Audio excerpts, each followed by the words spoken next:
sim. Mas é isso aí, vamos lá. Vamos lá. Trabalhos. Tá? Teca, alguma consideração? Depois eu acho que até poderia ser a Maria Emília falando o que ela pensa, a Mônica, João Paulo também, né? Acho que primeiro o Zeca, alguma consideração? Não, gente, acho que é esse um momento aí para a gente. Na verdade, a gente já falamos sobre isso algumas vezes, né, dessa iniciativa. Nós estamos conseguindo, né, de fato, né, iniciá-la de, ao mesmo tempo, acompanhamento, né, das atividades do projeto. Nesse momento, acho que tem um elemento aí adicional que é o prazo aí para o relatório, né? Então, acho que a gente está juntando aí os dois objetivos, né? Esse de estar fazendo esse acompanhamento mais perene, assim, mais regular das atividades em desenvolvimento e, ao mesmo tempo, preparando aí o relatório a partir dessas reuniões, né, com os bolsistas, né? Então é isso, acho que o que eu imagino é uma espécie de relato. Eu acho que Maria Emília pode conduzir também junto com a Mônica. Ok. João Paulo, alguma consideração? O que eu tenho a dizer é o que sempre falei. O importante é deslanchar as histórias. Mônica tem um projeto a apresentar, depois que a Maria Emília falar, ela apresentará para vocês. Valeu. Tá bom. Maria Emília, por favor. Obrigada. A gente já tinha conversado um pouco com a Mônica antes, né? Inclusive sobre aquela pauta que a gente havia inicialmente colocado para aquela primeira reunião, e alguns das iniciativas sinalizadas na pauta, a gente era justamente em relação a ela, foi feita em conjunto com ela, porque ela tinha algumas ponderações a fazer, né? Então, acredito que, assim, diferente do que ela vai falar sobre o projeto dela, a gente também já conversou sobre o cronograma, sobre o formulário, ela vai apresentar um PowerPoint, e esse PowerPoint depois ela vai colocar lá, submetido também para a gente no ambiente do Classroom, para a gente poder deixar gravado. Falar um pouco também sobre os ambientes virtuais de comunicação, né? Ela já havia também sinalizado sobre o próprio laboratório e o ambiente que ela já tem já na rede, a importância de ter essa comunicação entre as mídias sociais, tanto dos bolsistas quanto o que a gente está criando para a rede CAPES, né? Uma coisa que ficou muito, que sobressaltou muito, ressaltou, foi que mesmo a rede não estando propriamente formada, né, no LinkedIn, em uma única semana nós tivemos 30 acessos só pelo título e pelo conteúdo da descrição do perfil da rede CAPES Epidemias. Assim, foi uma sucessão de entradas espantosa, e isso porque nós não temos membros, é só uma página mesmo inicial, que está aguardando a criação da identidade visual. Então, assim, reforça muito essa participação e participação dos bolsistas posteriormente, né? Inclusive, ela que já tem uma interatividade alta no que se refere aí essa parte de mídia social com um dos produtos da rede dela de pesquisa, que ela vai estar sinalizando um pouquinho mais para frente. Então, aí também, como pessoa, também está aí vinculada também a esses trabalhos, né? A gente trocou também algumas ideias em relação aos espaços informais de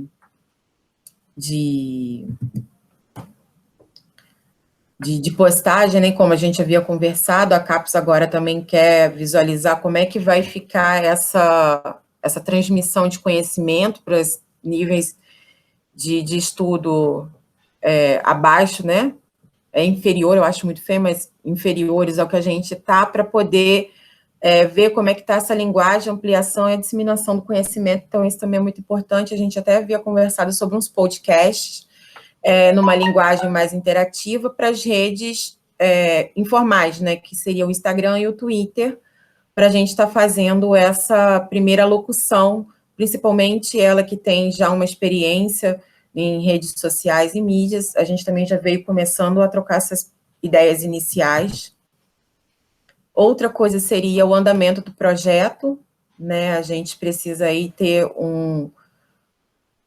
deixar bem claro o que a gente anda fazendo. Então, isso foi junto com o cronograma, a gente conversou agora há pouco sobre, né, sobre como sistematizar todas as ações e as atividades relacionadas ao trabalho que ela está realizando e que começou na vigência da Bolsa desde outubro. As submissões em periódicos científicos, né, o que ela já publicou, o que ela não publicou, e aí é onde eu gostaria de entrar um pouquinho mais, que é sobre aqueles formulários, né, de preenchimento que eu deixei para poder conversar agora, que é para a gente, posteriormente, Mônica, fazermos um estado da arte do própria rede de CAPs, né, essa rede que a gente tem, CAPs Epidemias. Foi gerado alguns formulários, eu vou estar apresentando agora, que é para preenchimento. Deixa eu tirar aqui. Submissão. Que é para a gente estar fazendo ao término, né, com aquele Bibliometrics, um estado da arte das produções que a gente tem aí dos bolsistas. Acredito que vai ajudar de uma forma muito ímpar essa forma de pensar e de demonstrar também, né, cartesianamente, o que tem sido produzido. Então, o que vai ser proposto daqui em diante é que, assim como a gente faz a inserção dos dados dentro do Lattes, também seja colocado aqui para a gente de uma forma sistemática, né, alimentado esses formulários de levantamento bibliográfico. Vocês estão visualizando? Ainda está abrindo ali, tá? Para mim está abrindo, apareceu, agora sim, apareceu. Isso. E aí, Mônica, a gente está passando, nem foi enviado antes, para a gente poder tirar todas as dúvidas e acrescentar o que, né, na visão daqueles que vão preencher, se está faltando algum dado relativo a esses formulários bibliográficos, né? Então, aqui a gente tem para análise de eventos acadêmicos ou para revistas, tá? Então, a gente vem aí com o título, o nome da publicação, o autor, coautor, a instituição do autor, a classificação da publicação, né? Se é um artigo, um minicurso, um relato de experiência, apresentação oral ou pôster, o nome do evento, ou o nome da revista, a classificação do evento, instituição do evento, área de conhecimento, tá? No qual ele está sendo submetida, a unidade federativa, o ano em que a obra foi publicada, né? O site sobre o evento, o resumo da publicação. Se você tem alguma outra observação pertinente que gostaria de colocar, e aqui, por fim, a gente faz a indexação do PDF. Essa proposta foi criada também para livros, foi criada para... A minha internet hoje está muito lenta. Não, isso aqui. Foi criada para livros, para vídeos e para podcast, né? Que é uma forma da gente estar aí puxando todo esse referencial. Então, se é um livro, se ele foi livro, se é um capítulo de livro, o nome da obra, né? O nome do capítulo do livro, o nome do primeiro autor, se teve coautores, a instituição do autor, e assim aquelas perguntas tipo Lattes, né? Peguei os referenciais do Lattes, conforme eles colocam lá para a gente, inseri aqui numa forma particular, para que a gente também não tenha, né, o ano 2020, 2021, espaço para as anotações e para você fazer o download do PDF, desse seu arquivo. E aí, caso você também tenha algum vídeo, né, a gente sabe que hoje, para alguns congressos, a gente tem que gravar umas chamadas de vídeo, também valeria mesmo para cá também, tá?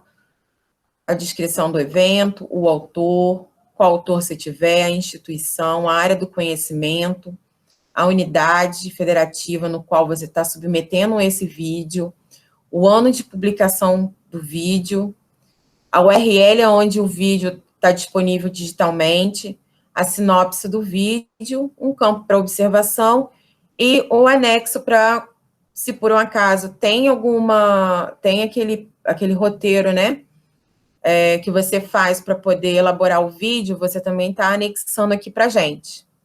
Então, a intenção principal deles, né, mais uma vez, desse grupo, inicialmente, vai ser um pouco mais complicado, porque precisa necessariamente ter que retornar tudo que você já fez, ou seja, de outubro, que é o mês de vigência de 2020 da sua bolsa até o momento, para a gente estar, aos poucos, né, fazendo esse levantamento e informando de uma forma mais sistemática, e para que, ao término desse período aí da vigência total do projeto, a gente consiga montar algo muito bacana, né, de um caráter bem inovador, que é fazer a devolutiva, né, bibliográfica mesmo, de tudo que os bolsistas e os orientadores e os professores colaboradores estão realizando vinculados à rede CAPES Epidemias.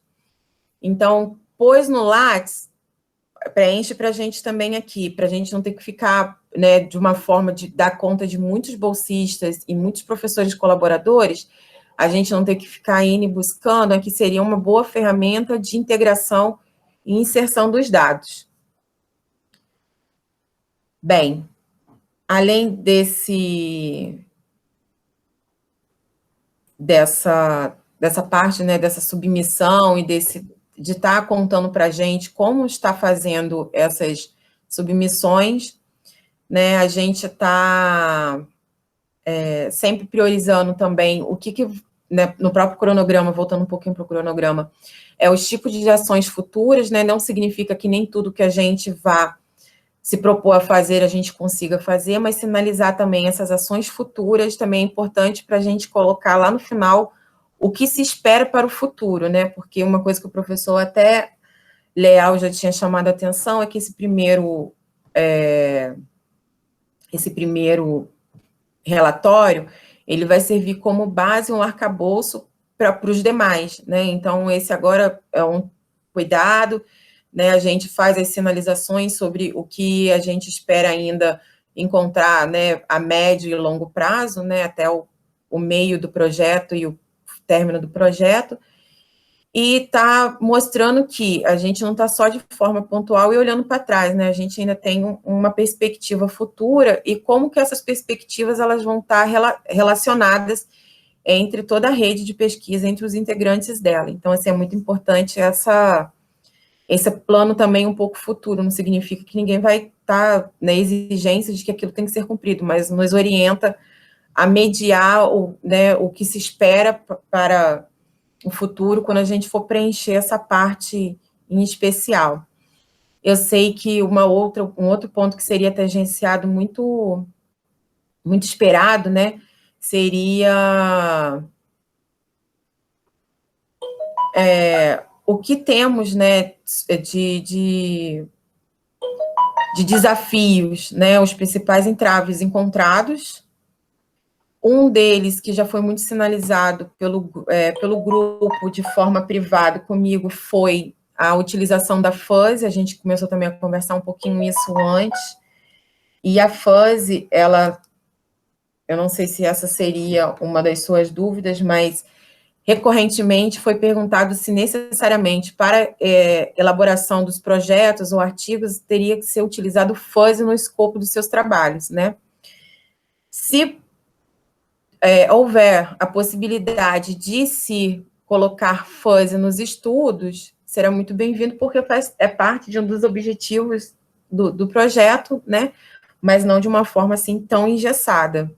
E aí a gente coloca todo o laboratório de fuzzy, né, com os professores que já estão até aqui também, à disposição para que possa estar, se possível, estar relacionando o seu trabalho com a fuzzy.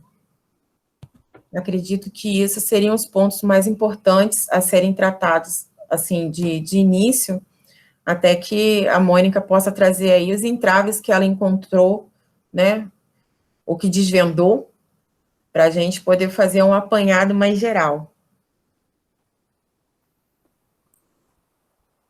Obrigada, Maria. Bom, eu queria fazer Essa hora, gente, é muito difícil, porque a mente já não acompanha, é o dia inteiro nessa tela, é muito difícil. Mas eu vou compartilhar com vocês umas telinhas, e não é para fazer uma apresentação, mas para pontuar algumas coisas, para conduzir melhor algumas questões que eu queria apresentar para vocês. Deixa eu ver se eu consigo compartilhar aqui.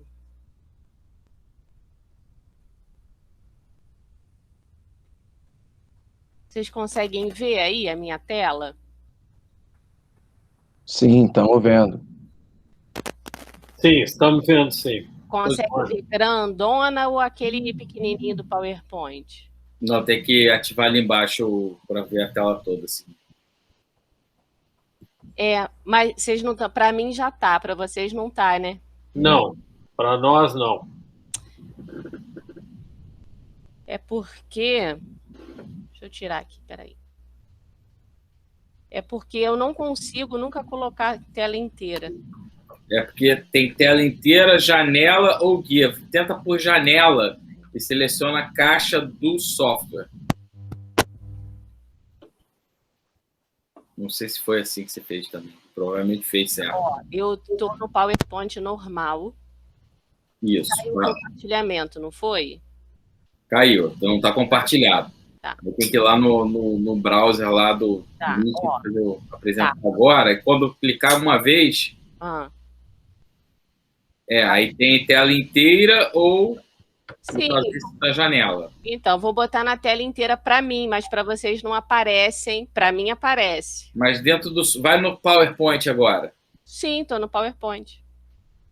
Vai lá embaixo do... Sim. Modo apresentação, não é isso? Isso. Ó, para mim fica. Para mim tá. Para vocês não, né? Você tá vendo a tela inteira na sua tela? Tô. Não, pra gente não. A gente tá vendo a outra tela. Você usa uma tela só?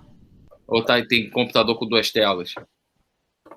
Não, eu tô com a minha tela cheia com um slide grandão. Não, aqui não tá aparecendo isso não. Mas dá pra ver. Dá. Então, peraí. Deixa eu voltar para ver como vocês estão vendo, que para mim fica ruim, que aí se ficar nesse modo apresentação à toa, eu não vejo nada. Um momentinho. Mas uma dica talvez você tá já entrando com ele aberto em tela cheia? Não.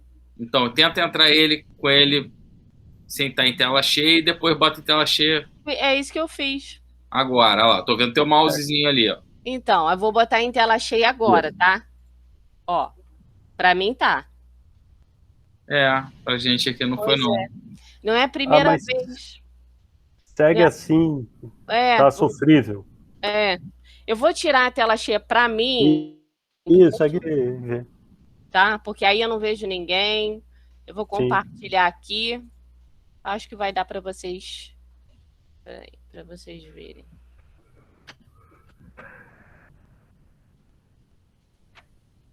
Dá para vocês enxergarem aí? Dá. Agora acho que eu não consigo nem mexer aqui no... Dá para ver, né? É só, gente, para pontuar um pouquinho com vocês algumas coisas. Eu acho que fica mais fácil do que ficar falando. Meu microfone também não tá bom, então se ele chiar para vocês, vocês falam, tá? Tá bom. Ok. Porque para mim não fica. Então, a gente vai falar um pouquinho do que a gente tem feito com relação a esse edital CAPES, tá? Bom, esse eu acho que é o título mesmo do projetão.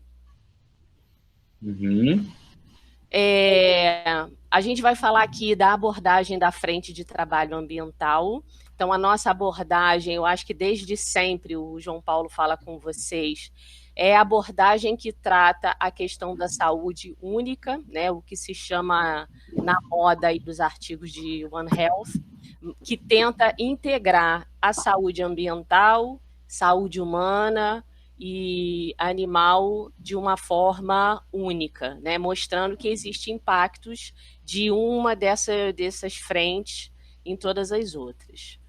E também aproveitando a abordagem do projeto como um todo, o que eu gosto muito é integrar não só a questão ambiental com a saúde, mas também trazer questões econômicas ligadas à produtividade, na verdade, à produção, né? Os setores econômicos, hoje, mais do que talvez anteriormente, tem discutido muito a questão dos ganhos econômicos com os ganhos ambientais, a questão da sustentabilidade e questões de saúde.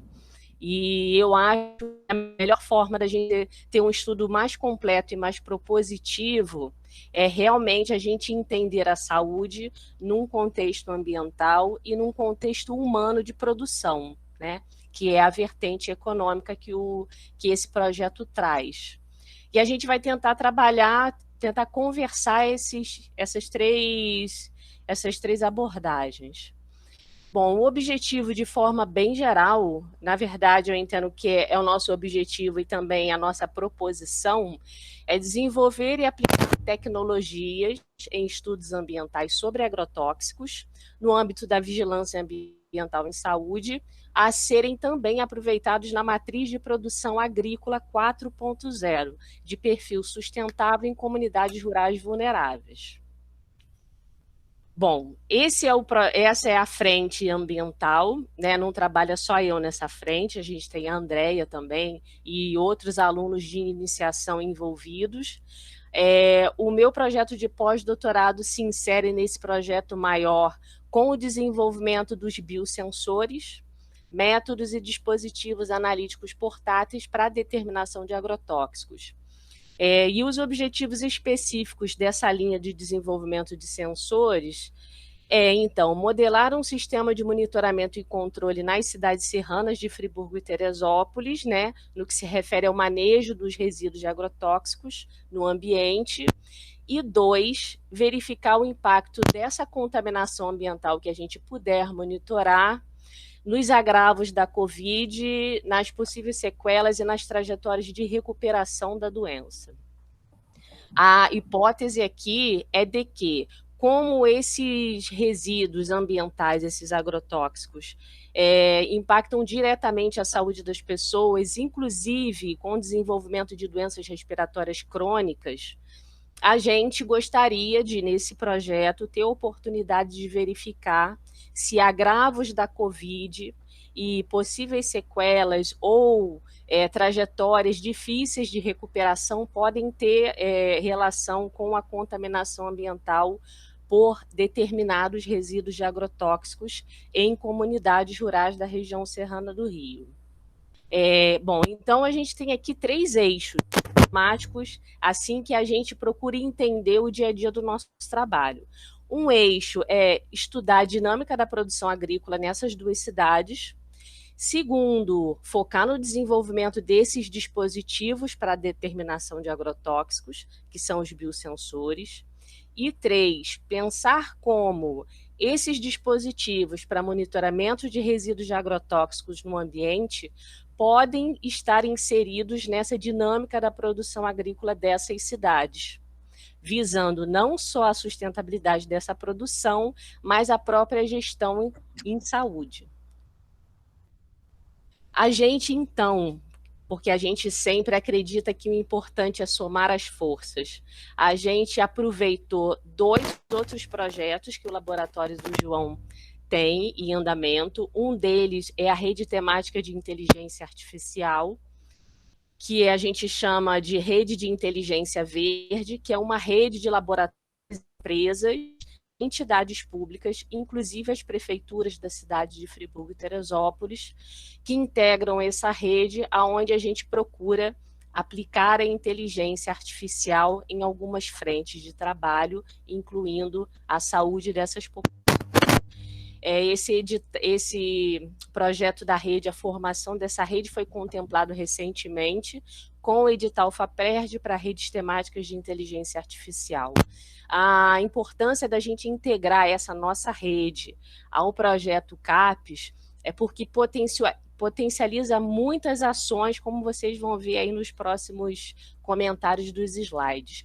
Outro projeto que a gente tem em curso, que também partiu do laboratório do João, e que a gente também tem aproveitado bastante dele nesse projeto CAPES, é o projeto RISE 2021, que é um evento financiado pela FAPERJ, que acontece agora em junho, onde a gente traz todo o segmento produtivo de sustentabilidade, bioeconomia e agropecuária do estado do Rio.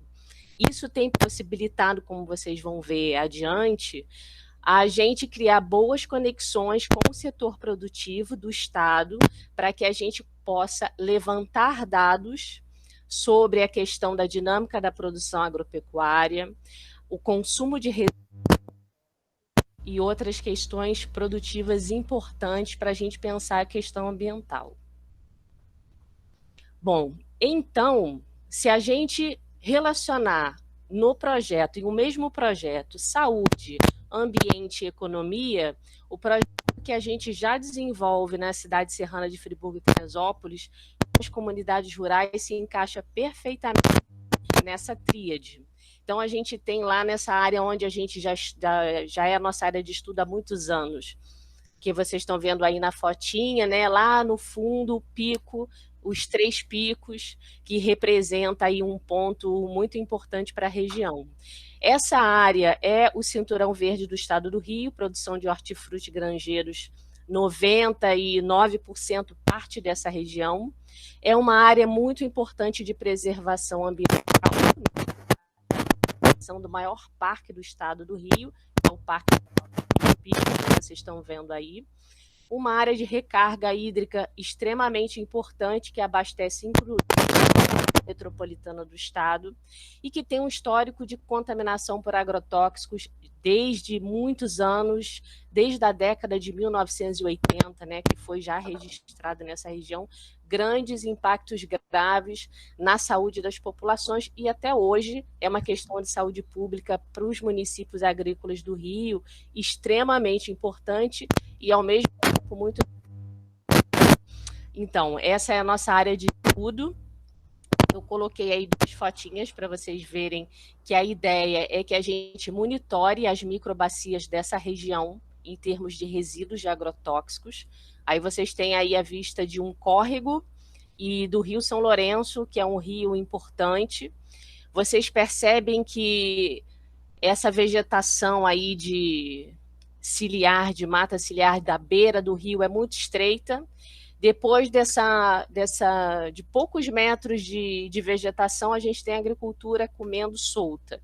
E são áreas onde a lavagem das áreas pela chuva e o aporte de resíduos de agrotóxicos nesses rios é gigantesco. A gente já tem monitorado essas áreas há um tempo, mas a ideia é que isso se fortaleça com o desenvolvimento desses biosensores, que a gente possa realmente ter uma rede constante de monitoramento e controle desses resíduos através do desenvolvimento desses sensores. A gente já fez a delimitação de algumas áreas da microbacia que a gente estuda, a gente chama até de um estudo piloto, porque a gente não pode definir uma área de microbacias muito grande, porque na verdade sou só eu e o João.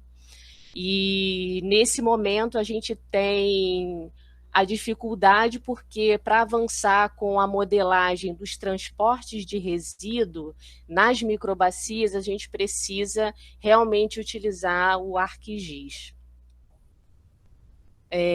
Para fazer o levantamento dos resíduos de agrotóxicos que são utilizados, para a gente caracterizar como é a dinâmica da produção agrícola nessas regiões, no momento de pandemia que a gente não pode estar fazendo visitas em campo contínuas, a gente lançou mão da nossa plataforma de rastreabilidade, que é produto, né, da minha empresa de rastreabilidade, e a gente colocou à disposição desse projeto. Então, de uma maneira mais simples, porque a gente não precisa estar em campo para fazer isso, mas, ao mesmo tempo, com uma grande riqueza de detalhes, de informação, a gente, através dessa plataforma, consegue acessar dados importantes sobre a dinâmica da produção nessa região e, consequentemente, entender como é a dinâmica de aplicação e disposição a agrotóxicos nessas áreas.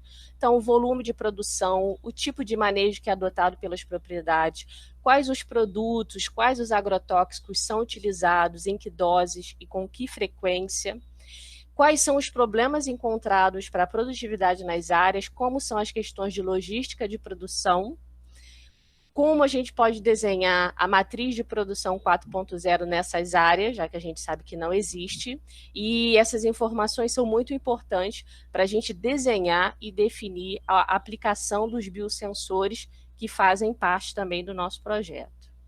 Então, falando especificamente dos biosensores, né, as nossas etapas de desenvolvimento contam com uma etapa prévia de avaliação, desenvolvimento e otimização experimental, isso tudo é feito em laboratório, a gente está tendo dificuldade em avançar nessa etapa. Uma terceira etapa, que é a validação analítica final, que é quando você testa realmente o desempenho daquele método que você desenvolveu. A gente realmente também precisa estar em campo, precisa estar em laboratório, mas a gente não chegou nessa etapa ainda. Então, eu nem digo que é uma limitação nesse momento, porque nós não chegamos lá. E a implementação do piloto em campo, também é uma etapa futura, que a gente não chegou ainda, mas a gente fica preocupado até quando vai durar essa pandemia para a gente poder estar em campo plenamente fazendo isso. Bom, esses sensores, vocês estão vendo aí algumas fotos dos materiais que a gente está testando. A gente testa vários tipos de materiais para definir esses sensores para detecção dos venenos. A gente está começando a prototipar algumas placas, como vocês estão vendo aí, para que a gente possa, dentro dessa segunda fase do projeto, fazer protótipos portáteis. Já que a gente, nesse momento, não pode estar em laboratório, a gente pediu um apoio à expertise do grupo da nossa rede de inteligência verde para definir um processo de trabalho diferente. Em vez da gente desenvolver os biosensores em bancada, a gente passou a fazer modelagem computacional, né, essa parte de dinâmica molecular, onde a gente vai identificar as melhores sondas para construir os sensores. Então, boa parte do que a gente faria em bancada, hoje a gente faz em experimentos in sílico, através da modelagem, e quando houver possibilidade, a gente vai para o laboratório, vai para a bancada, mas para fazer uma etapa de testes experimentais muito mais ágil, já que a gente definiu muitas das questões experimentais in sílico. Aqui, só para vocês verem um pouquinho do que a gente está fazendo nessa etapa. Então, a gente tem um exemplo aqui, o DDT, a gente faz algumas pesquisas em bancos de dados de modelagem computacional, identifica moléculas ligantes, para poder escolher as melhores moléculas, as melhores sondas moleculares para a gente construir o sensor. Só estou colocando aqui, ilustrando para vocês de uma forma bem breve, primeiro porque aqui a ideia é ser breve mesmo, e em segundo lugar porque se esses sensores realmente tiverem um bom desempenho, a ideia é ser mais uma patente, né? Já que o laboratório do João já tem uma patente, já tem sensores não patenteados, né, mas em processo de depósito. Então, eu tinha comentado com a Maria Emília que até falo aqui novamente com ela, se nesses registros de material bibliográfico, se existe um fichamento para depósito de patente no projeto, que seria o caso desses nossos sensores. Só para vocês visualizarem um pouco, esses biosensores, primeiro, vão ser utilizados em bancada no laboratório. Então, a gente faz as amostragens em campo, leva para o laboratório e armazena na nuvem para um tratamento posterior, para a gente fazer essa parte de monitoramento e controle dos resíduos, sempre georreferenciado pela modelagem ambiental daquela parte de microbacias que vocês viram lá na frente. O segundo momento, depois que esses biosensores estiverem desenhados e testados e validados em bancada, a gente passa para a parte de portabilização, que é quando a gente pode desenvolver finalmente esse protótipo, que a gente já começou a desenhar, como vocês viram aqui, e embarcá-los nos drones para que a gente possa fazer um monitoramento da parte aérea e de áreas mais distantes, sem a necessidade da gente estar sempre em loco, né, se deslocando muito para fazer esse monitoramento, esse controle. Uma outra frente de trabalho, como eu tinha comentado, né, a questão ambiental dos resíduos de agrotóxico, o impacto na saúde, isso tem uma ligação muito estreita com o trabalho que a Andrea está fazendo, então eu não vou comentar sobre isso agora, porque o avanço de confrontar os dados de resíduo com os dados de saúde depende do avanço do trabalho dela. Mas uma outra parte que também depende somente de nós, que é a parte que trata do foco na economia. E como a gente sempre pensa num trabalho que tem um objetivo de estudo com uma proposição no final, a gente tem também uma linha que é a linha de bioeconomia, que é desenvolver estratégias de exploração econômica de algumas espécies vegetais que a gente já identifica nessa área, para que a gente possa potencializar a recuperação das milhares de áreas degradadas que estão presentes nessa região e preservar áreas que já estão ameaçadas pelo avanço da atividade agrícola convencional nessa região. Então, a ideia qual é? Identificar espécies vegetais locais com viabilidade e interesse econômico, nessa parte a gente já está avançando, desenvolver processos de cultivo e extração de óleos essenciais que tenham qualidade comercial e que a gente possa propor modelos de negócios para essas comunidades baseada nesses produtos, nesses óleos essenciais, com a exploração do que a gente chama hoje de identificação geográfica. Por que a gente incluiu essa questão da bioeconomia? Porque, novamente, a gente está falando de meio ambiente, a gente tem um grupo que conhece bastante as espécies da região. Na nossa rede de inteligência, uma das vertentes é a exploração bioeconômica das espécies. E se a gente está estudando o impacto de agrotóxicos na saúde, eu acho que vale, além da gente dizer que faz mal, que é veneno, que tem a ver com Covid, se não tem, é a gente propor algo que seja diferente desse caminho. Então, a gente aproveita a expertise da rede de inteligência para definir formas de cultivo, extração e exploração desses óleos essenciais, que nós já sabemos que tem muita viabilidade econômica na região. Uma próxima etapa que a gente já começou a conversar com os nossos parceiros, mas não vou dizer para vocês que já avançou, né? Então, é desenvolver biosensores, é falar da questão dos agrotóxicos com a questão da gravidade, do Covid, mas é também entender como a gente pode inserir essas tecnologias de monitoramento e controle de resíduos, de contaminantes ambientais com impacto na saúde, dentro da matriz de produção local.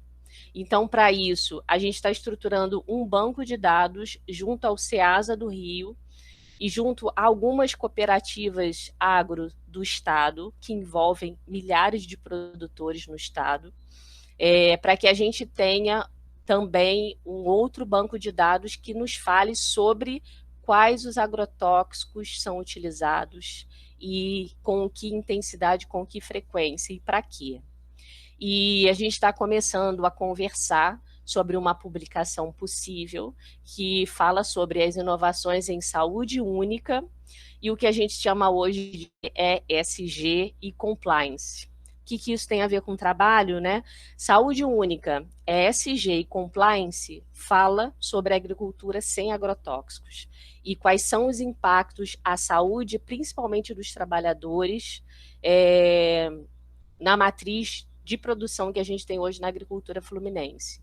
Então, a gente está discutindo com alguns parceiros, com algumas cooperativas agro, inclusive com o SEASA, como poderíamos incluir inovações em saúde, como o monitoramento de resíduos via biosensores na matriz de produção agrícola do estado do Rio. De resultado, assim, de publicação, a gente não tem nenhuma, né? Então, a gente tem os biosensores que, se tudo correr bem, vai virar uma patente. A gente tem 2 humildes resumos em congressos internacionais, né? Os 2, um fala mais sobre a questão da produção, da dinâmica de... E o outro fala da questão da rastreabilidade e a questão do impacto à Covid. Mas são resumos que já foram aceitos, inclusive, mas resumo, tá? A gente não tem artigo, nada disso, não. Gente, desculpa a falação, mas é isso, tá? Obrigada, estou à disposição. Muito bacana. Excelente. Muito bom, Mônica. Muito bom. Realmente nós ainda não havíamos conversado também, de tantas conversas que já tivemos, sobre essa visão maior que eu vi hoje você trazer. E achei muito pertinente e uma coisa que seria realmente uma boa integração: saúde, economia e meio ambiente. Como a gente está muito limitado por conta da pandemia, a gente tem que pensar, bom, se eu não posso sair a campo tantas vezes, nem ir ao laboratório tantas vezes, a gente tem que ter outros caminhos. Então, a gente vai se valendo do que a gente tem na mão. E isso aí que a gente está tentando fazer até agora. Tá, eu vejo muitas saídas e muita ligação com todo esse nosso trabalho, que é realmente essa tríade: saúde, economia e meio ambiente. Tá? Tem um trabalho de levantamento de artigos científicos sobre uso de agrotóxicos no Rio de Janeiro, tem um histórico disso? Tem. Pessoas já fizeram? Tem, milhares. Legal. Inclusive, legal. um artiguinho tem o nome do professor Cossenza, inclusive. Eu ia lembrar disso. O Cossenza fez um trabalho com Cambridge bastante interessante. Acho que não foi tão à frente quanto deveria, porque ele voltou para o Brasil e essa pesquisa não continuou, mas era uma pesquisa com evidências muito interessantes, apontando para 2 ou 3 doenças, mas acho que principalmente Alzheimer, e a importância da contaminação do subsolo na água e seus impactos no Alzheimer. Esse trabalho, eu acho que talvez, não sei quem pode continuar, mas faria sentido avançar um pouquinho, já que ele está bem consistente, parece, e esse avanço podia estar vinculado a essa nossa pesquisa aqui, como uma entrega também ganha-ganha para todo mundo. Paulo, tem muita pesquisa, principalmente nessa região que a gente está estudando. Inclusive, esse artigo do professor Cossenza foi nessa região. Na década de 80, 90, era considerada uma das regiões de maior teor de contaminação humana e ambiental em agrotóxicos do Brasil. A situação melhorou, sim, até porque os compostos não são mais os mesmos e nem têm o mesmo nível de toxicidade. Mas o que acontece com esses trabalhos essa parte de saúde e ambiente é que, como esses compostos são muito difíceis de você analisar, não existe, como eu vou dizer, uma relação muito clara, não é que não seja direto, mas não tem uma relação muito clara de que compostos causam o quê. E uma das dificuldades, é a parte de análise. São análises muito difíceis que demoram muito, e muitas vezes, quando você consegue analisar, é um grupo pequeno de amostras, e quando você tem esses resultados, você já não tem os outros, e é um descompasso, sabe? A ideia com os biosensores é que a gente possa ter uma rede de monitoramento e controle, e aí eu acho que a fuzzy faz todo sentido, você possa ou ter um método de bancada num laboratório simples, que possa ser feito num laboratório de campo simples, ou que você possa ter ele portabilizado, você possa colocar no leito do rio, você possa colocar em determinados locais estratégicos e possa fazer essa medição de uma forma mais constante. Não que eles vão ficar medindo o tempo inteiro, mas que você tenha uma certa constância desses resultados, né? Se não me engano, o trabalho do Cosenza tinha algum tipo de analisar os estratos de subsolo, o impacto nas águas subterrâneas. E não é dessa data, não. Esse trabalho dele tem 5 anos, talvez. Enfim, depois a gente pode resgatar. Ele cria uma... Na verdade, ele diz que as localidades têm um limite, uma tolerância a receber poluição, que uma parte ela conseguiria... No caso de demanda bioquímica de oxigênio, isso acontece, né? Mas em outros casos, ela conseguiria suportar aquilo, mas que ao exceder aquele limite, então você teria espaços, por exemplo, para implantar a indústria, e excedendo aquilo é relacional, é bem simples, mas o que ele faz é relacional de medir esses espaços. E aí ele tem um discurso que ele repete várias vezes, a questão do uso do terceiro mundo para desenvolvimento de determinadas coisas que no primeiro mundo não são possíveis de fazer porque a legislação não permite, e aí tem uma série de coisas que a gente que a gente já vê por aí e que faz todo sentido, né? Essa região é entre Teresópolis e Friburgo. É na Terefri, não sei se você... Ali onde tem a Sebastiana. Mais ou menos. Não é ali, bem... Ali tem uma fonte de água chamada Água da Vida. Mas não é lá, não é Sebastiana, não. É perto, tá? Sim. Mas não é naqueles lados, não. Se você sair de Friburgo e for para Teresópolis, você vai pegar esse caminho. Eu sei mais ou menos onde fica. Eu sempre faço Teresópolis e Friburgo. Aí eu passo ali depois do Le Canton, onde é Monsanto. Já tá. Le Canton já tá mais ou menos. Antes de entrar em Sebastiana, tá por ali. Aí é engraçado que lá tem essa fonte de água, que é a Água da Vida, e o nome do bairro era Córrego Sujo. Isso. Não é à toa que deve ser Córrego Sujo, né? Aí eles mudaram o nome do bairro para outro nome, porque, não dava para... Enfim, mas era o antigo Córrego Sujo. Né? E a relação com a epidemia de Covid se dá porque, bem, gente, eu morei nessa região por 16 anos, né? Fui moradora e sinto muita vontade de voltar. E a gente, diferente quando a gente lê artigo, é quando a gente vivencia. Então, a gente vê a frequência das pulverizações e vê quantas pessoas na comunidade desenvolvem problemas cardiorrespiratórios, inclusive, em que o próprio diagnóstico dos médicos mais conscientes, eles enquadram a exposição a agrotóxico como uma das causas, inclusive receitando que essas pessoas se afastem da atividade agrícola, que realmente não acontece, né, por motivos óbvios, é o que elas têm para fazer. E, inclusive, eu morei lá por muito tempo e desenvolvi asma. Mas como outras pessoas desenvolveram problemas, às vezes, graves, por exposição aguda, mas problemas crônicos. E a gente queria ver se existe relação entre essa exposição contínua, né, e agravos possíveis dessa doença nova ou trajetórias mais lentas de recuperação, por exemplo. E nessa primeira caminhada, eu não pontuei aí, mas a gente fez contato com as secretarias de Friburgo e Teresópolis já, né? São duas cidades próximas, mas com uma dinâmica em saúde muito diferente. Teresópolis é uma cidade extremamente mais aberta do que Friburgo, Mas, enfim, né, a gente tem que buscar essas duas realidades. Mas o que a gente tem conseguido de informação com a secretária de saúde é que o número de mortes nessa região é extremamente alto, mesmo. Claro que a gente só tem uma informação, né?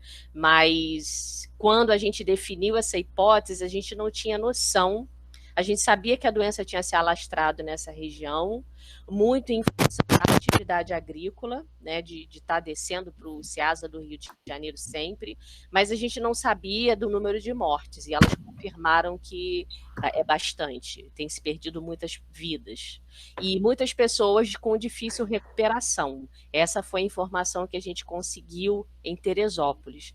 E a ideia desse trabalho é que a gente consiga desenvolver um dispositivo, uma tecnologia, que ajude a monitorar isso, né, de alguma forma. Não é fácil relacionar um agravo de saúde a uma exposição continuada por qualquer coisa, mas a gente acha que focar no desenvolvimento de uma tecnologia que torne isso mais ágil ajuda bastante, é até decisivo. Mônica, alguém do grupo pesquisando em base de patentes?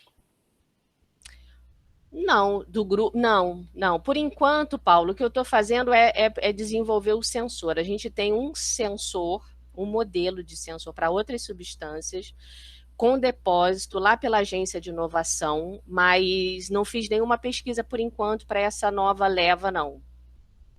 Mas da anterior fez? Fiz, a anterior a gente depositou. Como é que funciona o sensor, assim, grosso modo, assim, tipo, ele é um reagente, ele muda... Isso, como eu mostrei para vocês, a gente utiliza sempre uma proteína, que a gente pode usar outras moléculas, mas a gente usa enzimas, proteínas, às vezes que nem são enzimáticas, como uma sonda. E a gente, nos experimentos de modelagem, que é essa parte in sílico, que a gente está usando muito a estrutura da nossa rede de inteligência, a gente faz uma varredura de todas as proteínas que possam se ligar aos nossos agrotóxicos-alvo. Uhum. Antes, como eu fazia? Eu ia para o laboratório e fazia uma pesquisa bibliográfica, selecionava algumas pelos artigos e testava. Mas isso demora muito. E a gente não tem tempo, e com a pandemia, essa urgência ficou ainda mais importante. Então, a gente faz essa busca pelos modelos conformacionais das proteínas, identifica as melhores proteínas que possam ter ligação com os resíduos, aí sim, a gente leva para a bancada, com isso definido, e faz os testes. E a ideia é que alguma propriedade da proteína se modifique em função dessa complexação com uma molécula orgânica específica. Uhum. A ideia, grosso modo, é essa. Entendi. Bacana. Me lembrou do caso do doping lá, que o cara não consegue rastrear o doping de ponta, porque o doping de ponta ele não é detectável justamente porque você não consegue ter o reagente, né? Sim. Tem um documentário. Então é um pouco isso, né? O cara tem um fertilizante de segredo industrial lá que ele sabe que ele consegue mascarar a maior parte dos testes, vamos dizer, disponíveis, né? Isso. Parece um problema assim técnico, mas é um problema muito real. Inclusive, a gente está participando, porque a gente tem essa startup de rastreabilidade, que a gente também está aproveitando a plataforma web da startup para puxar as informações sobre as aplicações nas propriedades. Então, a gente está desenhando um piloto com a Souza Cruz, porque eles precisam muito de um sensor para resíduo de agrotóxico. Porque a metodologia é muito boa, que tem, mas é muito cara, demora muito, e quando você tem o resultado, você já não pode fazer muito. Então, você não pode ter um resultado em que você é reativo. Você tem que ter um resultado em que você seja proativo, né? Por isso que a questão de monitoramento e controle, e que aí eu faço sempre a ligação com a fuzzy, já acendendo a luzinha vermelha, assim, SOS para vocês, que é muito importante, não só ter um sensor que faça o monitoramento, mas que ele possa alimentar uma plataforma e que a gente possa acionar alertas quando esses níveis cheguem a níveis críticos. Uhum. É uma forma da gente estudar, a gente vai ter uma plataforma de monitoramento constante, a gente pode relacionar a parte de saúde de várias formas, mas também é um resultado propositivo, né? Entendi. Agora, no drone, isso seria físico também? Esse sensor ele também coletaria esse dado fisicamente? Isso. A ideia é que a gente embarque ele, mas a gente precisa dele para a gente pensar em como tem que ser o desenho desse protótipo para a gente embarcá-lo na conformação física do drone, né? Uhum. A gente tem, como eu mostrei para vocês o desenho, a gente já está pensando em como podem ser as placas, mas a gente acha que as placas ainda são grandes. É porque prototipar também não é simples. Faz um protótipo Frankenstein, que tem o conceito, mas não tem um desenho, o Paulo sabe disso. Então, a gente aplica a metodologia de Design Thinking também. Por isso também que ter essa relação com os produtores, que também serão usuários, é muito importante. Então, a fase de prototipagem hoje é uma fase inicial, né? Mas a gente sabe que a gente precisa ver aonde ele vai embarcar para pensá-lo melhor. Uhum. Por enquanto é um protótipo de conceito, ele tem que funcionar enquanto conceito. Sim. Mas não vai ser ele que vai. Mônica, eu não entendo nada desse universo, mas me ocorreu aqui agora se não é possível pensar em outras formas de coletar dado, de terra, de água, de árvore, de pássaros, por exemplo. E aí, pensando nessa minhoca, minhocas, inclusive, poderiam ser um também. Eu lembrei que as Vitórias régias são plantas que absorvem ou já ouvi falar coisa parecida. Elas teriam a capacidade de absorver, limpar a água, portanto, absorver sujeiras da água. Será que não é possível pensar na introdução proposital de algumas espécies dessa como apoio de sensores? Entendeu o que estou falando? Eu sei que eu falei meio misturado, mas eu também não entendo nada da área. Perfeito, pode sim. Seria, sim, um extrator biológico, né? Misturado com o tecnológico. Sim, pode sim. E aí você, como saberia onde ele está, o monitoramento seria muito mais fácil. Então, você plantaria, faria algumas inserções na floresta e no meio de culturas desse totem orgânico vivo, e ele ajudaria a esse monitoramento. Pode sim, é um reforço muito bom. A ideia é que esse sensor, que pode ser aéreo, né, a ideia principalmente dos embarcados, que ele tenha uma programação para que ele automaticamente faça uma medida a cada 5 horas, enfim. Mas essa ideia que você deu é um outro caminho importante. A diferença é que a gente precisaria de um extrator, algo que extraísse esse material dessa planta, desse amostrador biológico. Aí eu imagino que o Arduino barato faria isso, dependendo do extrato. Outra coisa que me ocorreu agora são placas sensíveis com cores que você pudesse deixar no solo e o drone visse esses sensores, e aí uma fotografia e captura da coloração dessas placas já seria um indício. Sim, pode ser também. Paulo, tudo pode, o negócio é pegar para fazer, mas são boas ideias, sim. Como se faz hoje para análise de fertilidade de solo por drone, né? Reflectância. Isso. Na verdade, são parâmetros espectroscópicos, né? Espectrais, como se chama. É uma boa também. Mas não são tão precisos, mas é uma boa. É isso, gente. Desculpa a falação, mas é isso. Não, gostei. Bem estruturado. Acho que a aplicação é muito relevante e outra coisa, projeto viável de ser realizado, né? Pelo menos Só ser pra investigado, né? Pode até não chegar no resultado investigado e desenvolvido, Sim. né? O resultado é esse, né? Também, mas com bastante possibilidade de ter aí uma tecnologia aplicável, boa, ponta, que vai colaborar. E aí é aquela coisa... Bom, a gente já está com os ArcGIS, né? A gente tem que depois, você me chamar e a gente sentar e ver, transferir já pelo menos uma licença para vocês. Essa parte é importante, porque aplicar. A ideia é que os sensores monitorem e que a gente possa ter isso mapeado, né? Mapeado e modelado, porque não adianta a gente ter um banco de dados de milhares de medições, a gente não modelar a dinâmica, a gente pode fazer várias coisas. Simular, né, o transporte desses contaminantes. A ideia também é essa. Bacana. Monitorar, não só para falar, ali tem, mas a gente definir um modelo que diga qual está sendo o transporte preferencial, por exemplo, de cada uma dessas substâncias. Aí você pode prever mais ou menos o grau de exposição a uns compostos e não a outros, talvez. Mas para isso a gente precisa também do ArcGIS. O biosensor, meninos, não é o mais importante, mas ele é aquela peça estratégica, né? Com ele, pode fazer modelos de dinâmica de transporte de contaminantes muito melhor.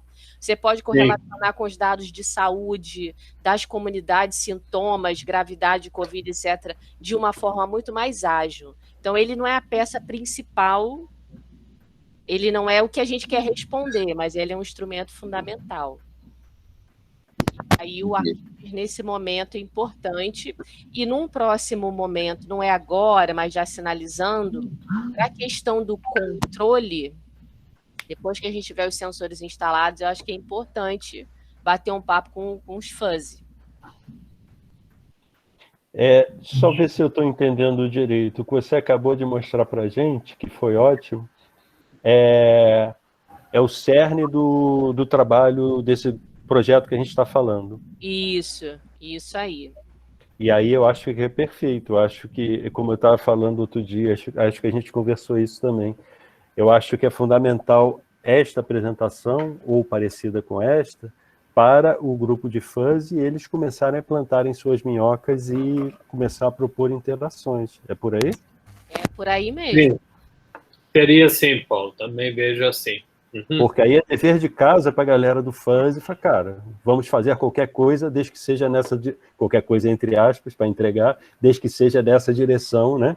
Para a gente se associar com esse grupo, essas pesquisas. Eu só agradeço. Porque, inclusive, eu imagino que nessa galera, não lembro quantos são, mas que estão lá na PEP, devem ter alguns com outras formações ligadas à tecnologia e tal, que podem colaborar com áreas além da fuzzy, né? De proposições em relação a sensores e, enfim, outro tipo de... Legal. Sim. Muito bom.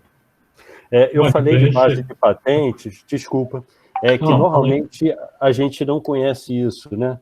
O brasileiro é um pesquisador não profissional nesse sentido, na maior parte das áreas. Na área de química e da saúde, menos, porque a galera fica embancada, interage mais com esse tipo de trabalho de pesquisa. Mas no resto da universidade toda, ninguém sabe o que é uma base de patentes.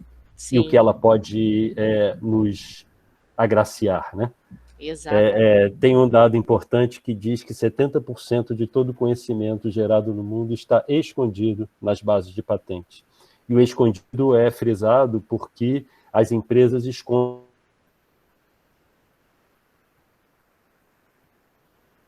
deixarem rastro de suas trajetórias estratégicas. Então, é uma ferramenta estratégica. Para projeto, mais ainda. Então, tem um pouco dessa... Assim como a gente faz busca e procura o que está acontecendo em base de artigos, a gente deveria estar acostumado a buscar em base de patentes. Concordo inteiramente. A gente forma pesquisadores não profissionais. Mas nosso projeto pode tratar um pouco disso.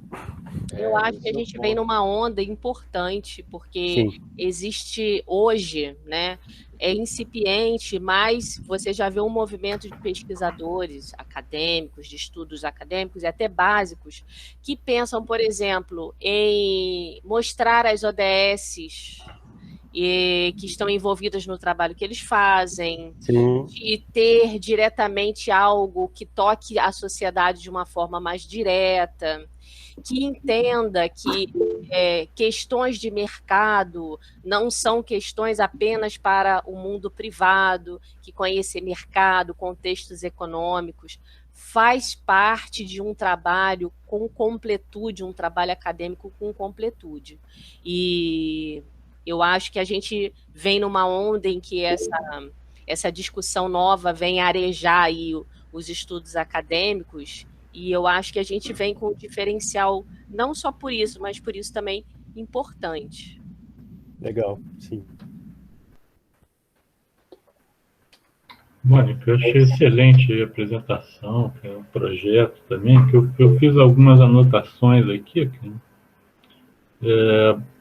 muito no sentido também, até pegando o gancho de parte aí da sua fala, né, de uma aproximação maior também com a saúde, né, uma vertente mais de estudos epidemiológicos. Então, por exemplo, é possível, tá,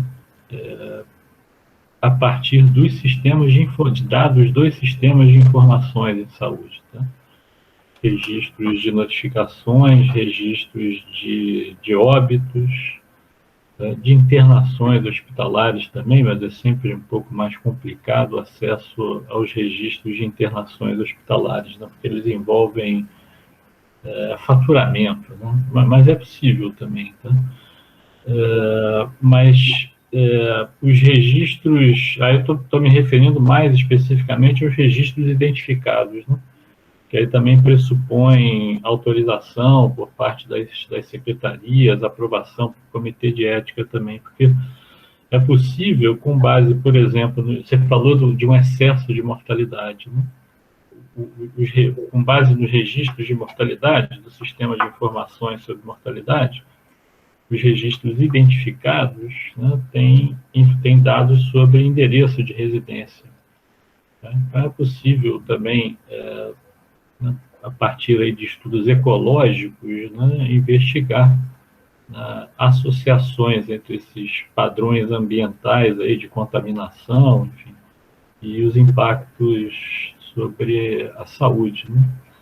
Isso atualmente no curso da pandemia, e se a gente voltar no tempo também, tá? Até para ter digamos, um controle, né? uma estimativa, né? Prévia, né? Que sirva como controle para dimensionar o impacto da pandemia, enfim. Então essa acho que é uma possibilidade, né? Que vai muito ao encontro aí também de uma integração entre a vigilância ambiental e a vigilância epidemiológica, tá? Eu lembro de já ter conversado com o João, com você antes, sobre um projeto, uma coisa relacionada à vigilância das intoxicações agudas por agrotóxicos, que são agravos de notificação compulsória, tá? Mas é um sistema de vigilância, é um sistema, eu diria que, assim, falho, né? Sobre vários aspectos, tá? Tem também uma outra questão aí, que eu já conversei recentemente aí com o João também, que é, a gente tem lá o Grupo da Saúde Ambiental no Instituto, o Armando, né, vocês conhecem ele, o Armando tem atual coordenador do programa de pós-graduação. O Armando tem um interesse de longa data, né, de iniciar uma coorte de agricultores, inclusive nessa região, tá? Então, quer dizer, um estudo de coorte é outra história, né? Em termos de logística, em termos de recursos. Não estou falando, não é uma coisa para agora, mas aproveitar também o momento, né, de estabelecer aí uma aproximação que possa resultar futuramente como um desdobramento desse projeto, né, uma coorte de agricultores nessa região. Tá? Acho que isso também seria muito positivo. Tudo isso, gente... Rapidinho. Diga-me. O Armando já está conosco desde sempre. Inclusive, o Armando já faz parte desse projeto de inteligência artificial que nós ganhamos da FAPERJ, tem o nome do Armando e tem a linha de saúde também com ele.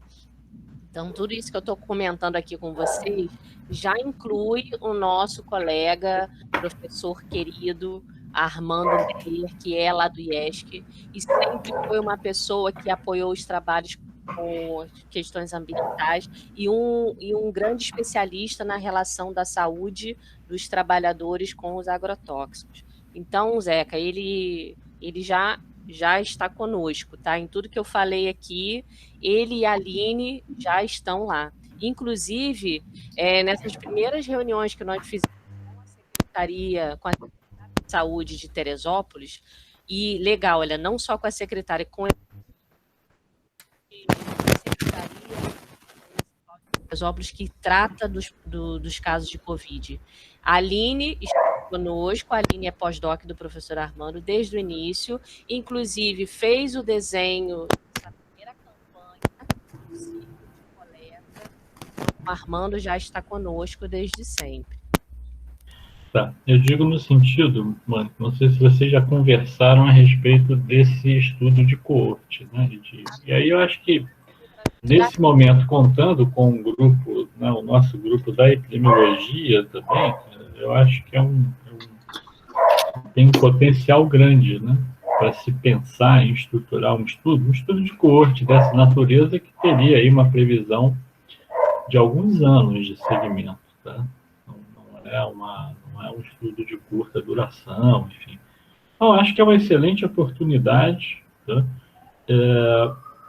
Eu queria sugerir também, isso para a gente na saúde coletiva é algo muito comum, permanente, eu diria, mas que a gente atentasse, inclusive, Maria Emília, na condução dessas avaliações, no próprio relatório também, que a gente atentasse para o que eu acho assim, absolutamente pertinente, que é uma ênfase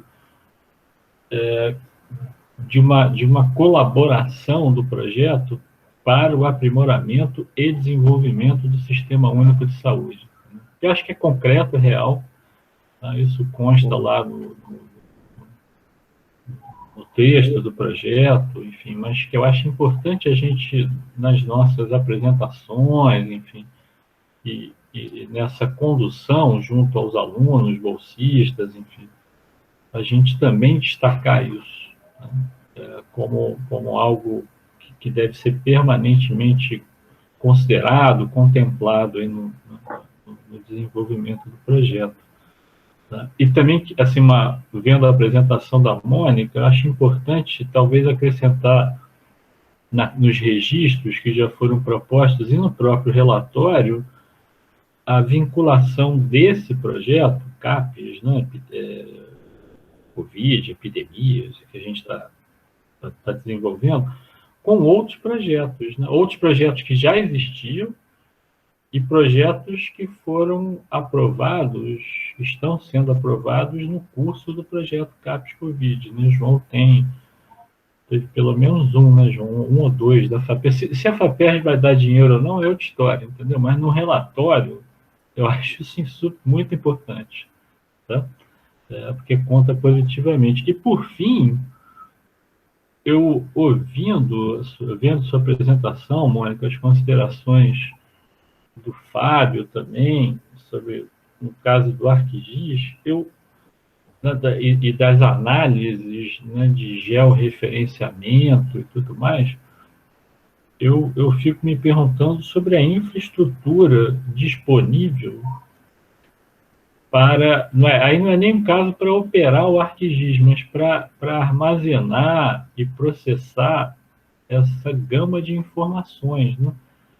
Porque a gente, no nosso caso, a gente pensa muito nos grandes bancos de dados, que a gente está em negociação aí com as secretarias de saúde do Rio, do Amazonas, para ter acesso.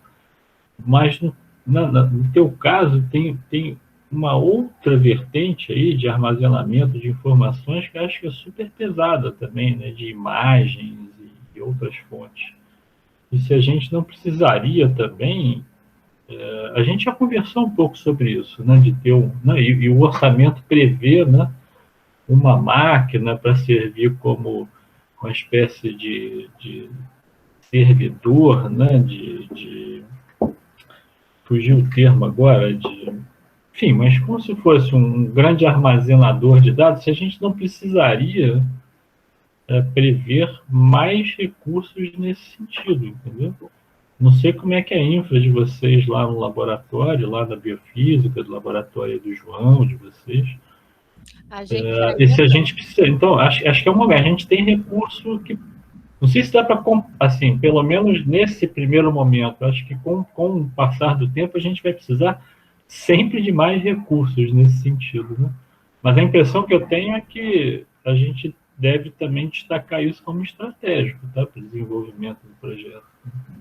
Sim, a gente fez a previsão de servidor, tem algumas coisas, e a gente tem um servidor, inclusive, também lá no LabFuzz, que está parado agora, atualmente está desligado, né? Então, até depois a gente marcar aquela conversa lá com a infraestrutura, lá no IES, para ver o que a gente pode fazer, porque a gente, assim, para a gente ativar isso, né? A compra do ArcGIS, que é por 3 anos, a gente tem a licença online, tem a licença, são 5 online, 5 para uso em desktop. Foi também estratégica, porque a gente vai precisar, mas também me deu um certo argumento para chegar no cara e falar, ó, a gente está fazendo um projeto, isso aqui a gente precisa. Então, a minha ideia é que, agora que a gente comprou, que a gente migre para uma relação de desenvolvedor de soluções também. E aí, nisso, eu vou tentar fazer um convênio nosso, do grupo ou do LabFuzz, para tentar ter uma licença de desenvolvedor que iria nos permitir. E aí, sim, se a gente faz essa parceria de desenvolvedor, a gente implementa, e aí a gente faz, enfim, vamos procurar um edital, vamos arrumar alguma coisa que deu para botar uma máquina. Mas, assim, hoje tem muita coisa em nuvem. Por exemplo, a própria parte online, toda roda na Amazon. Então, quando a gente pede para processar uma coisa muito pesada, ele sobe aquilo, tem o tráfego do dado, mas ele roda aquilo lá, externamente, no super servidor. Mas é aquela coisa, para a gente não pedir 1 milhão de doses para vacinar 8, né, vamos pedir primeiro um ArcGIS para a gente começar a implementar. E uma coisa que vai ser bastante positiva vai ser, e aí vem também dessa questão, que eu estou tentando nesse convênio, que inclusive o cara já trabalhou com a gente, porque hoje ele está na imagem, não foi o que nos vendeu o Felipe, mas o outro, está cuidando da parte de defesa, e é parceiro, então ele vai nos fornecer algum suporte necessário para a gente dar ignição e desenvolver os projetos. E aí eu estou vendo isso com bons olhos. Aí por que eu estou falando isso? Ele é da parte de defesa. Já está tendo demanda de curso de ArcGIS de defesa lá na parte de defesa e está me chamando, me convidando para ir lá dar uma força, porque ser da academia, né? E ele lá é empresarial. Então eu vou fazer uma troca de chumbo nesse sentido também. Eu vou falar, ó, eu dou uma força lá na defesa, mas você tem que dar uma força aqui na saúde, porque, né? Então, a ideia do que a gente previu, que você estava falando, é uma sala, a gente pensou numa sala de controle, descreveu como uma sala de controle, mas no final é um servidor, é um ambiente com algumas dashboards online que a gente vai poder armazenar esses dados e mostrar esses resultados com frames, e aí dependendo do que for, até com tomada de decisão e com esse monitoramento, ó, uma vez que o drone percorreu lá, levantou os dados, carregou na base, o mapa muda, dá sinal de alerta, né, com esses gatilhos. Então... Mas os dados, Fábio, eu sei que ouvindo a Mônica falar, esses dados, vocês armazenam em nuvem, Mônica e João? Sim. Como é que a gente vai se estruturar para, entendeu? Nesse sentido também, o armazenamento dos dados. E acho que é pesadíssimo. Dependendo do volume e tudo, sim. Sim, e principalmente imagem, né? Vai ter muita imagem de alta definição, que vai complementar. A gente fez previsão também de uns HDs externos, que eram aqueles HDs backup para fazer um chupacabra de 4 tera e ter também isso protegido fora, né? Mas acho que a gente tem que pensar assim, servidor, de repente, não sei se a gente previu armazenamento em nuvem, entendeu? Talvez Não. redimensionar, já que a gente está na pandemia, a gente pensou um orçamento achando que a pandemia já teria acabado agora, e pelo visto não vai acabar tão cedo. Aquilo da gente rever o orçamento, de repente pensando estrategicamente nesse sentido, entendeu? Se vale a pena a gente destinar uma parte dos recursos para fortalecer essa infra de armazenamento físico e virtual, entendeu? Coisas desse tipo, gente. Porque eu acho que é pesado. E os bancos de dados também são bancos, por exemplo, banco de registro de mortalidade no Rio são 160 mil ano, mais ou menos, 160 a 170 mil registros ano, né? Enfim, com um número relativamente grande de variáveis, né? Então, se for a internação hospitalar, é muito mais, né? Então, são bases de dados que são também pesadas, né? Enfim, só para lembrar disso nas nossas reuniões aí para... A gente pediu os computadores moderados, assim, a gente até caracterizou como sendo os computadores robustos. Mas, por exemplo, o Fernando Rodrigues Lima lá, que é do PEU, né, do Planejamento Urbano, ele tem um computador com 32 GB de memória, né? Tipo, um negócio assim. Eu falei, pô, o computador é quase... Há uns anos atrás diríamos que era um supercomputadorzinho, né? Hoje não é nem tanto, mas a gente previu máquina mobile para usuário normal, mas vamos estudar, vamos ver o que vai vir também e o que a gente vai manipular, mas é um gargalo que a gente sabe que vai aparecer e que a gente vai ter que dialogar com ele. E lembrar também do suporte, né, Fábio? No break, e blá blá blá, e, né? O nosso lá, inclusive...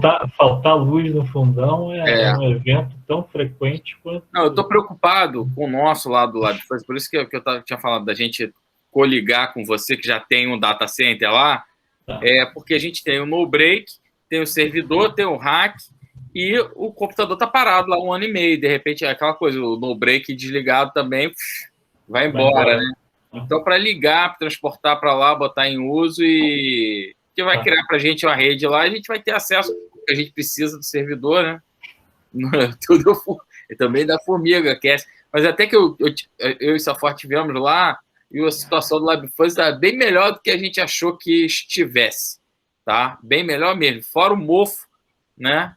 Que dá aquele problema básico, aquela que você já dá asma, dá um monte de coisa, mas assim, limpeza, barata, não sei o que, até que não dá. Barata, cupim.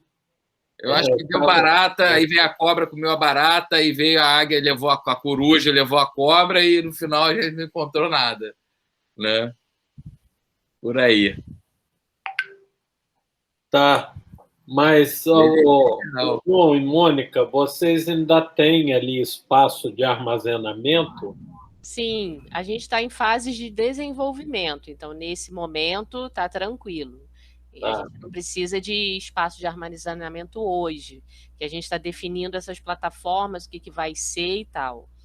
Quando começar a encher, quando a gente já estiver trabalhando com ArcGIS, por exemplo, alguns meses, a gente já tiver avançado no desenvolvimento de pelo menos dos sensores de bancada, né? Também, no início é pouco, mas quando tiver, assim, como eu vou dizer, em fase de aplicação, aí realmente vai precisar de espaço. Mas não é para já.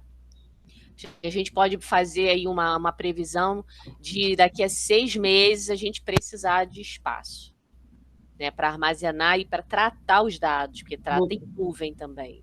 Você que é desenvolvimento não é urgente, não. Você calcula agora os dados, você precisa de quanto para armazenamento? 1 tera, 2, 3, 10 teras, agora? Não, para agora eu não preciso de nada. Não. Daqui a 6 meses. E aí eu vou ter que ver, tá? Vou ter que ver com as minhas bases biotecnológicas aqui. Qual é o espaço que a gente precisaria daqui a 6 meses, quando o trabalho já estiver armazenando? Não, tá, não se preocupe, não. É só se você tivesse uma noção agora. Não tem mesmo. Tá. Gente, um outro aspecto também, que eu estava esquecendo, que você falou, Mônica, assim, eu acho importante por si só, mas para o relatório também é muito importante, tá? Que é a participação de alunos. Eu entendi que seriam alunos de pós-graduação, mas de graduação também, Cris? Sim. Eu tenho Então, de graduação é super importante, né? Graduação, a gente tem uma aluna de inovação tecnológica. Isso, perfeito. Tem graduação nanotecnologia, 2 alunas da biotecnologia que trabalham comigo diretamente nessa questão dos sensores, das sondas, e um outro aluno de graduação de nano também. Então, acho que isso é super importante perante a CAPES também, sabe? Iniciação. A iniciação científica formal, que eu vou dizer, né? Bolsista, PIBIC, blá, blá, mas a iniciação científica lá senso, vamos dizer assim, entendeu? Sem uma bolsa, mas acho que é importantíssimo ter esse registro. De todos, tá? De todos os projetos, tudo que está acontecendo. Uma coisa que eu queria ressaltar aqui, para a gente não esquecer, é que, acho que o Paulo comentou isso, o Fábio também, da gente ter uma rede de colaboração entre o pessoal do LabFuzz, por exemplo, mais consolidada. Porque, assim, no início dos projetos, né, a gente conversou bastante, inclusive durante a disciplina, mas era assim, eu estou fazendo isso aqui, que o meu negócio é isso aqui, então agora assim, eu não posso fazer uma coisa conjunta com você. Eu escutei isso, né, de algumas pessoas, que eu estou fazendo esse negócio aqui. Então, quem sou eu para forçar a pessoa a trabalhar comigo ou com outra pessoa? Então, eu acho que assim, tem que partir também de uma ajuda de vocês fazer isso. Vocês me entendem? Que eu vou pedir uma colaboração. O cara pode falar, não, eu estou fazendo isso aqui, que eu vou clicar aqui no negócio. Aí eu falo, tá. Mas se tiver um apoio, assim, de vocês, para falar, olha, meio como o Paulo, pode ser uma estratégia. Olha, a gente tem esse projeto aqui, que é da rede, que é o projetão. Não é da Mônica, não é do João, é do projeto. Pode cair dentro aqui para avançar isso aqui, entendeu? E ser de todos. Eu acho que esse é um caminho ótimo. Eu voto nisso aí. Convocar os caras. Aí, assim, não pode ser a pessoa. Não pode ser eu, não pode, nem falo eu, outra pessoa que queira uma colaboração. Não adianta ser a gente. Entendeu? A gente tem que vir no embalo de vocês na frente. Entendeu? Porque aí o aluno de vocês fala, não, então tá, vou aqui. Porque senão parece que é uma coisa extra, não é, mas parece. Eu tô fazendo aqui o meu, se der tempo eu ajudo a Mônica, eu ajudo a Ana Paula. Fica meio, colaborar entre grupos fica meio secundário, se der, né? E não como uma coisa prioritária da vida do projeto, né? Da fluidez do projeto, né? As colaborações têm que ser uma das prioridades estratégicas, eu acho. Pois é. Precisa do apoio de vocês para isso. Vamos ver nesse diálogo aí entre os grupos se isso vai fluir. Se não fluir, a gente vai apertar para fluir, mas também, em última instância, você sabe que a gente pode meter a mão e fazer também, ver e discutir, enfim. É sempre bom quando a gente consegue trabalhar em conjunto e até transferir isso, né, para multiplicar, né? Eu falo, a gente ter mais gente desenvolvendo dentro de uma linha, dentro de um conhecimento, mas também é aquela coisa, se a gente não conseguir essa aderência do jeito que a gente espera, a gente é o fundo garantidor da geração do fuzz para vocês. Você vai demandar, vai ter que abrir a janela de tempo e a gente vai fazer.